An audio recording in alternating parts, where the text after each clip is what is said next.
Bharatiya Janata party के वरिष्ठ नेता पूर्व मंत्री रविशंकर प्रसाद जी हमारे साथ इस समय जुड़ रहे हैं। रविशंकर जी, क्या ये बीजेपी की तरफ से गोल पोस्ट बदलने वाली रणनीति है? मुद्दा महंगाई था, महंगाई को लेकर काले वस्त्र धारण किए गए थे, लेकिन बीजेपी कह रही है नहीं, आज तो राम मंदिर शिलान्यास का दिन है और उसे लेकर यह काले वस्त्र धारण किए गए।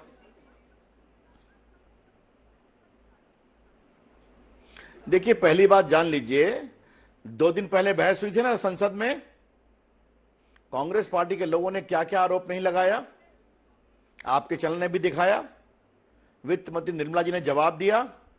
राहुल गांधी कहीं बहस में थे क्या? और आज कह रहे हैं कि हमें बहस में बोलने नहीं दिया जाता, सफेद झूठ बोलते हैं। और आज ही के दिन क्यों?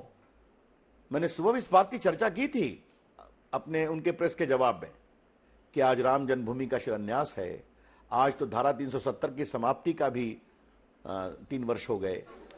तो उनकी कितनी समझदारी है उसको छोड़ दीजिए, लेकिन मोटी बात मैं कहना चाहता हूं, जो मैंने सुबह कहा, मैं रिपीट करता हूं कि महंगाई की चर्चा एक बहाना है, सही में ईडी को डराना, धमकाना और परिवार को बचाना है।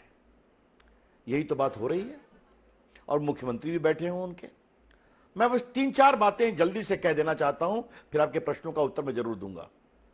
लोकतंत्र हिंदुस्तान में नहीं है, यह कौन सा मजाक है?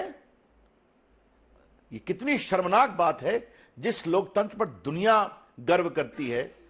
राहुल गांधी जी, अगर आपको हिंदुस्तान के लोग वोट नहीं देते तो आप कृपया करके लोकतंत्र को मत आरोपित करिए। 14 हार गए, 19 हार गए, कितना भीषण इन्होंने गैर मर्यादित आरोप लगाया था मोदी जी के ऊपर। चौकीदार, मैं आगे नहीं बोल सकता। बहन कहीं उत्तर प्रदेश में बेटी हूं, लड़ सकती हूं, 2 सीट आई। तो अगर ये आपकी जनता वोट देती है तो चुनाव आयोग गड़बड़ है। आपको बेल मिलता है, आपका क्रिमिनल केस 420 फ्रॉड का क्वाश नहीं होता है, तो जुडिशरी पर भी आप परोक्ष आरोप लगाते हैं। और याद करिए, राहुल गांधी संस्थाओं की बात करते हैं। अभी कोरोना हुआ था ना, कोरोना में देश के वैज्ञानिकों ने मेड इन इंडिया वैक्सीन बनाया, 200 करोड़ लोगों को फ्री दिया गया। क्या राहुल गांधी ने कभी वैक्सीन लगा करके फोटो खिंचवाई कि देश के लोगों को या अपने समर्थकों को भी वो प्रेरित कर सके? तो ये है उनकी संस्थाओं के सम्मान की बात। और आज क्या हिटलर की बात और आरएसएस के ऊपर बिना मतलब का बेबुनियाद आरोप। तो आज मैं आज तक के चैनल पर राहुल गांधी को बहुत विनम्रता से कहना चाहता हूं, राहुल गांधी जी, राष्ट्रीय स्वयंसेवक संघ एक देशभक्त संगठन है, करोड़ों नौजवानों को सालों से प्रेरित कर रहा है। और आपके परदादा जी माननीय जवाहरलाल नेहरू जी, आपकी दादी जी इंदिरा जी और आपके पिताजी, ये सभी संघ पर आरोप लगाते गए और संघ बढ़ता गया और आपकी पार्टी सिमटती गई। तो कृपया करके समझिए देश की सोच क्या है। रविशंकर जी, लगा था कि राहुल गांधी की सोच कुछ बदलेगी। रविशंकर जी, देखिए ना, कांग्रेस पार्टी साफ साफ कह रही है कि वो जैसे ही रोजगार की बात करते हैं आप लोग ईडी को सामने कर देते हैं, वो महंगाई की बात करते हैं आप लोग राम मंदिर की बात करने लगते हैं। तो कांग्रेस पार्टी क्या विरोध प्रदर्शन न करे?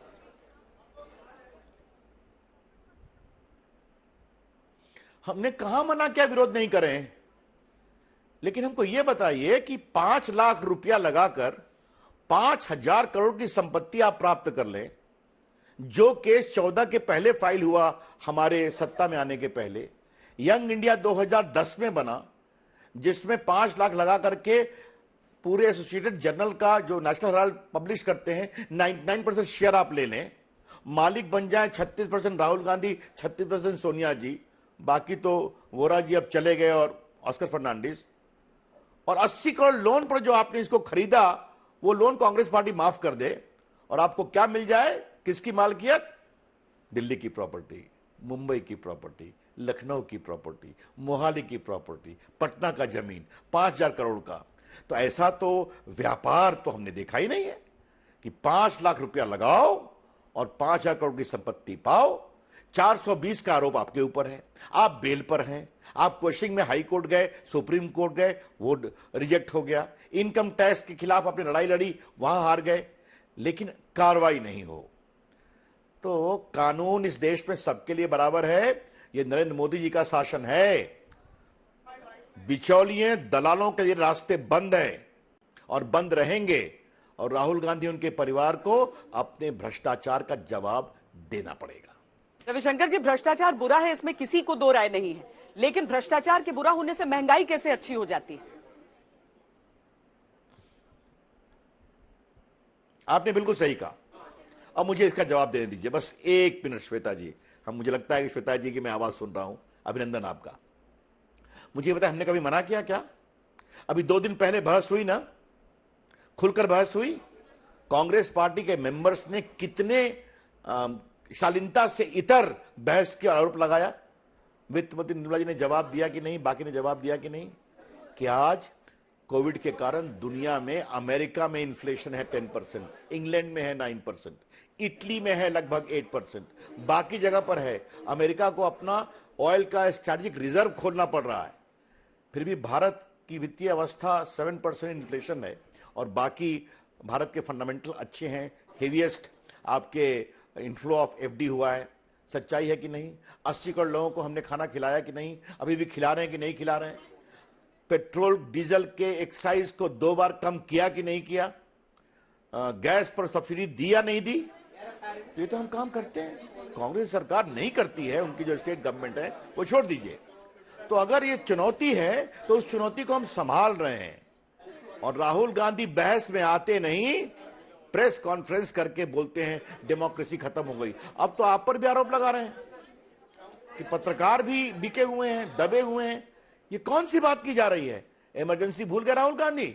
इंदिरा जी ने कुलदीप नैयर को जेल में बंद किया था, सेंसर लगाया था।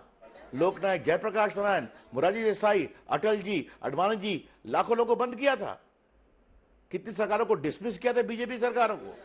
नहीं, रविशंकर जी, पर कांग्रेस पार्टी ये कह रही है कि जब वो विरोध प्रदर्शन करने की कोशिश करते हैं तो या तो संसद में उन पर प्रतिबंध आप लगा देते हैं, या फिर उठा कर ठूस दिया जाता है पुलिस की गाड़ियों में और पुलिस थानों में उन्हें पहुंचा दिया जाता है। तो वो विरोध प्रदर्शन करें तो कैसे करें अगर सरकार ऐसा रुख उनके खिलाफ रखती है तो?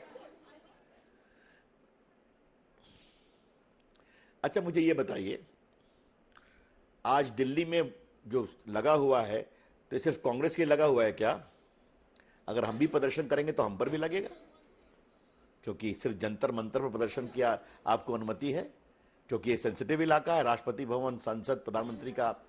अभी आप कैसे समझते हैं कि प्रियंका जी और कहेंगे कि हम जा करके मोदी जी का घर घेरेंगे और आपको ये अनुमति मिलेगी क्या?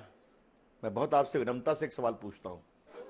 जब वो राजीव गांधी प्रधानमंत्री थे और इंदिरा जी थी, तो अगर हम लोग कहते कि जाकर उनका घर घेर लेंगे, याद करिए हम लोग मीसा में बंद हुए हैं, जेपी मूवमेंट में लाठी खाई है, संघर्ष किया है, लेकिन कभी हम लोग नहीं कहा कि इंदिरा गांधी का घर घेरेंगे, राजीव गांधी का घर घेरेंगे। तो ये क्या कहा जा रहा है?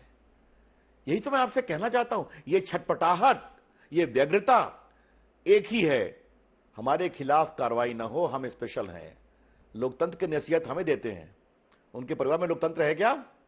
कांग्रेस पार्टी के अंदर वोटिंग होती है, राहुल गांधी को अध्यक्ष बनाओ, भले ही राहुल गांधी कांग्रेस को डुबाओ। तो सोनिया जी, राहुल गांधी या प्रियंका जी, तो आपके तो परिवार से बाहर नहीं आते, पार्टी परिवार में, पार्टी के नेता भी परिवार में।